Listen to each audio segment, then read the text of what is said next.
happen to be in the Bay Area, I'm actually teaching a half-day workshop in person at Berkeley Alembic in Berkeley on November 22nd. And I believe there are still a few spaces for that.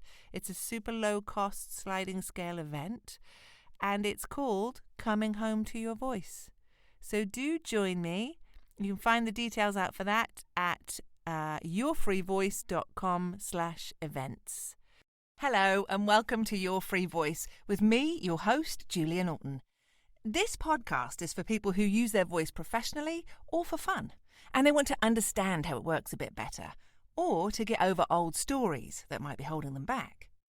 Whatever level you're playing at right now, my goal is to bring you lots of actionable stuff from the technical to the creative to the deeply woo to help you free your voice.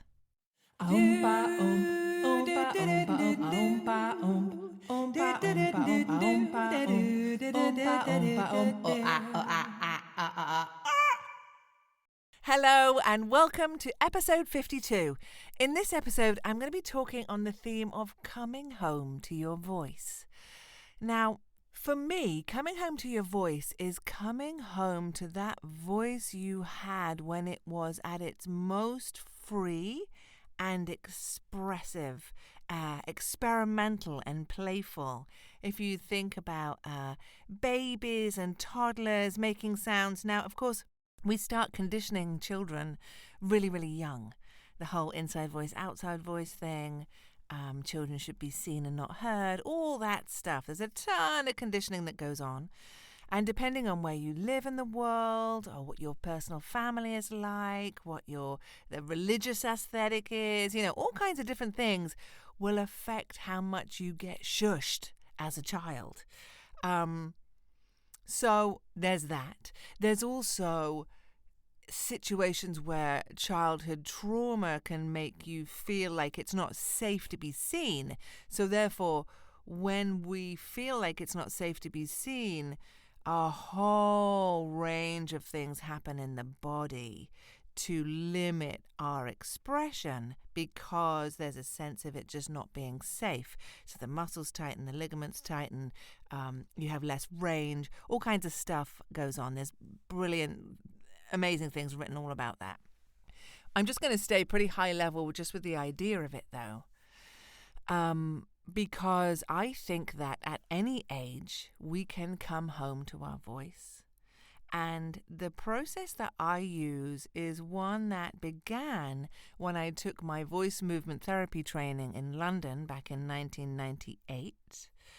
And that is this process of awakening all kinds of sounds and aspects of your voice that you just hadn't been using in your adult life at all. So we would go through this rather intense process of sound making and free vocalization, getting into nooks and crannies and unexplored areas. So, for example, we work with the parameters. There are vocal parameters in voice movement therapy, and they're things like, loudness, pitch, vibrato, things like that, but also how much nasality is in the voice. We call it violin. How wide the tube is or not, right? Like how much access you have in this pharyngeal space.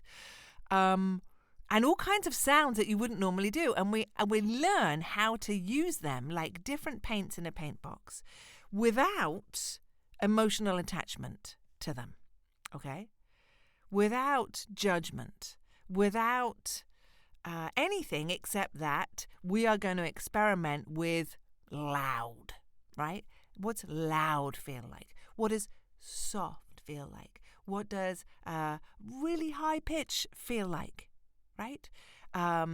What does it feel like when you wobble your voice around? All those kinds of things. So it's a very in-depth, full-bodied, we're moving, we're rolling around the floor, we're creating artwork, we're journaling. All of this good stuff is happening.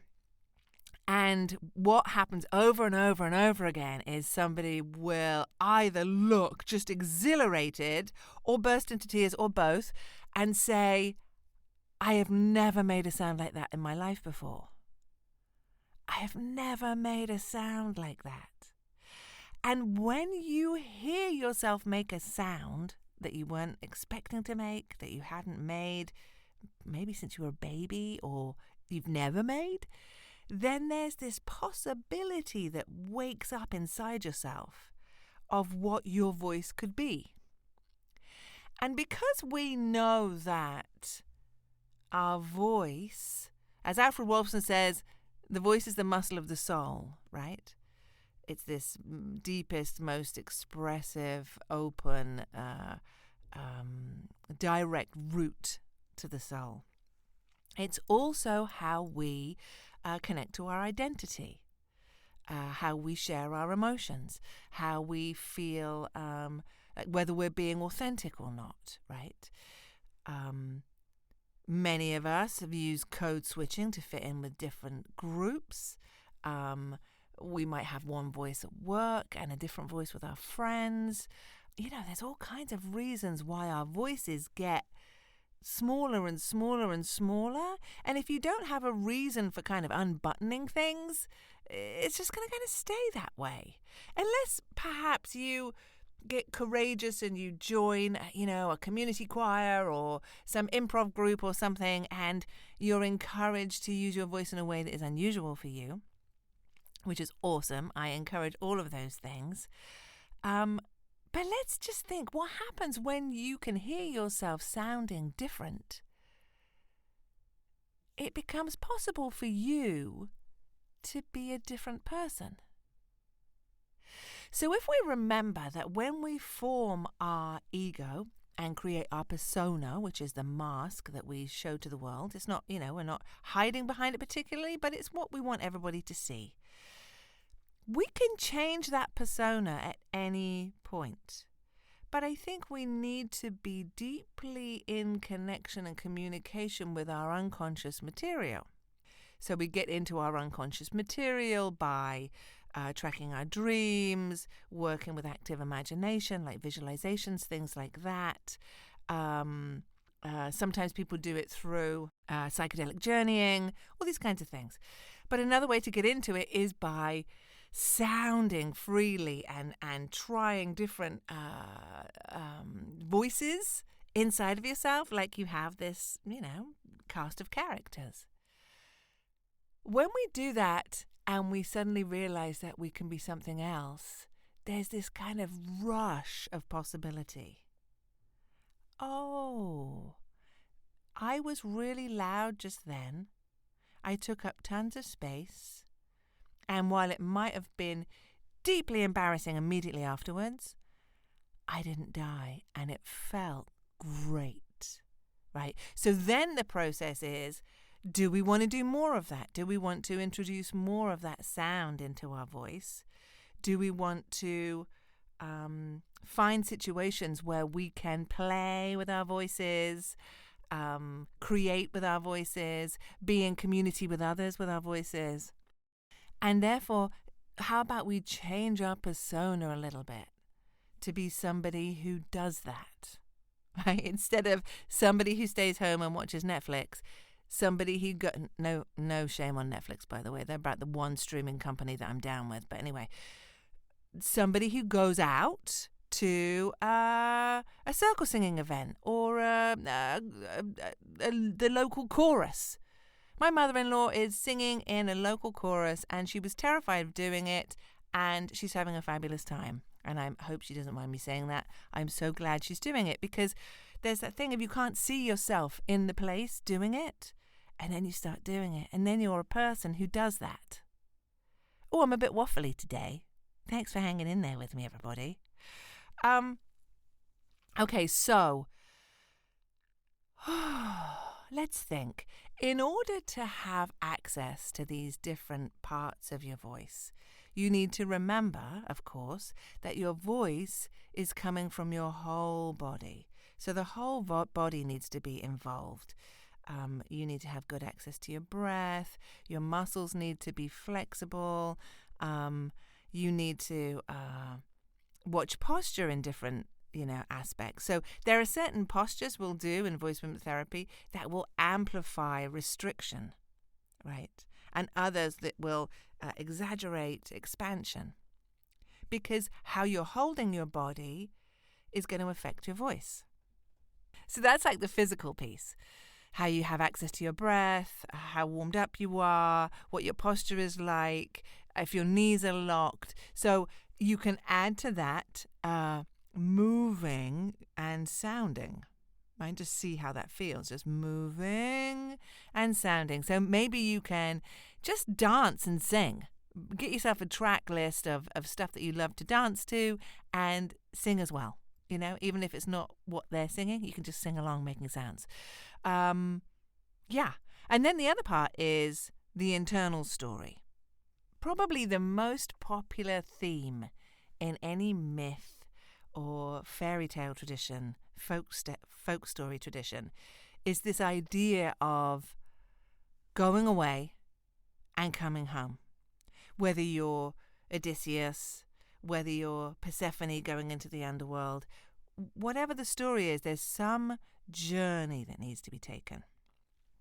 And I think that we can take that journey into the unconscious material by making sounds that we don't normally use, right?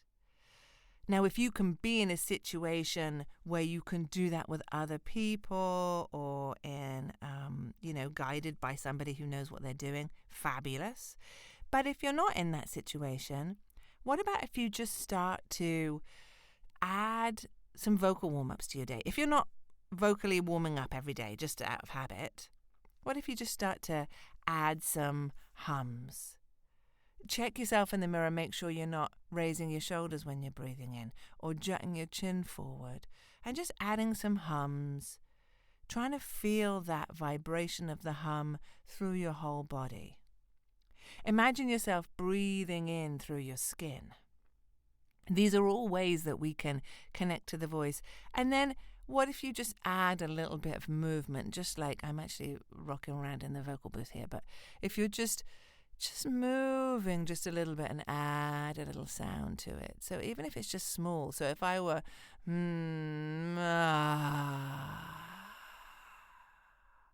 just take it where it wants to go. So I might do it again and go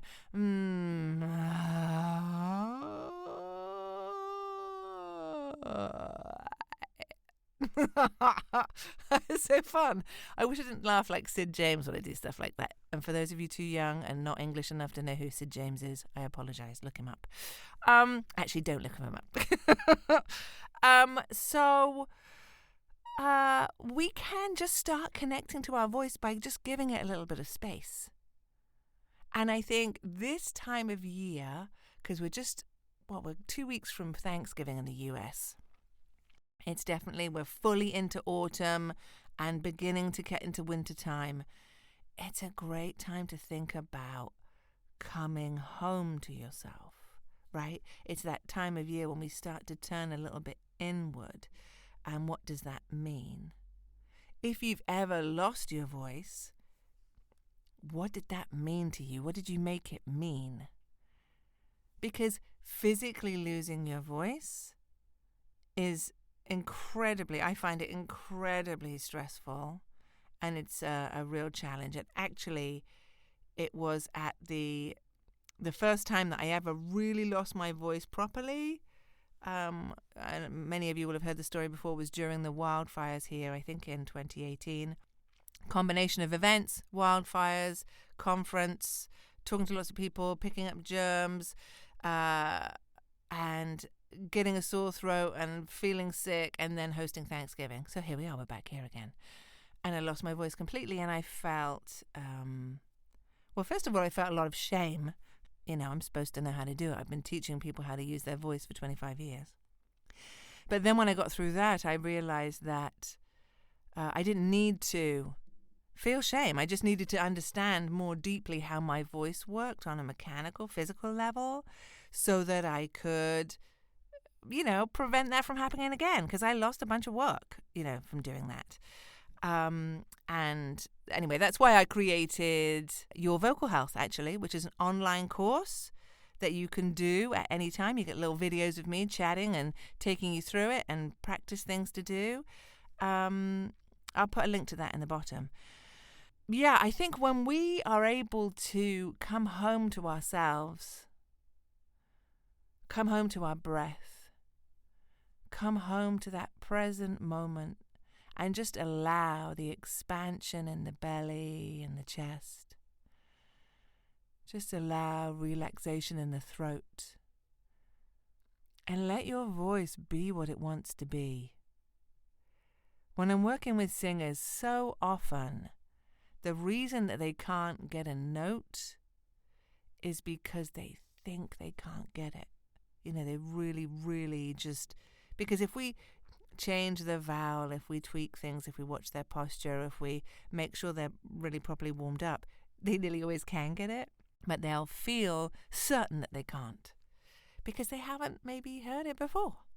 And so if they haven't heard it, then it feels unachievable, right? This is my little thought for you as we're approaching the dark months and this idea of turning a bit inward. I would love you to see if you can just start to add 5 minutes of free vocalizing a day. If you're driving, do it in the car. Totally fine. Don't worry so much about hurting your voice. If you feel burning, stabbing, sharp pains, obviously adjust what you're doing and do something else. But I think we can be way more creative and playful with our voices than we think. And our fear of doing something wrong keeps us in a really tiny box. So I would say do that every day. Have a little bit of time to just reconnect to your breath and your body and seeing if you can breathe in and out through different parts of your body. So all this is to say that I think that coming home to your voice is coming to a place where your voice is freer, more expansive, more attuned to who you are as a person, a place where you can express yourself more authentically and feel okay with that, right? Feel like it's okay. That's what I think coming home to your voice is. And I think it does connect to this deep kind of spiritual sense of true self as well.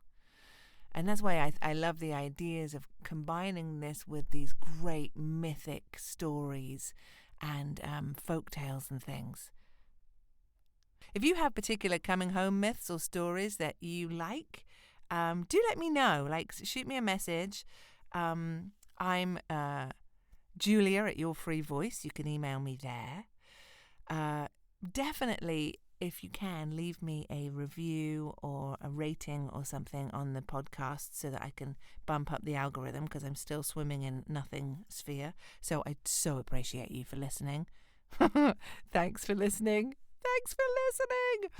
And if you happen to be in the Bay Area, I'm actually teaching a half-day workshop in person at Berkeley Alembic in Berkeley on November 22nd. And I believe there are still a few spaces for that. It's a super low-cost sliding scale event, and it's called Coming Home to Your Voice. So do join me. You can find the details out for that at yourfreevoice.com/events. Okay, that's it from me. Have a good one, and I'll see you in the next episode. Okay, bye.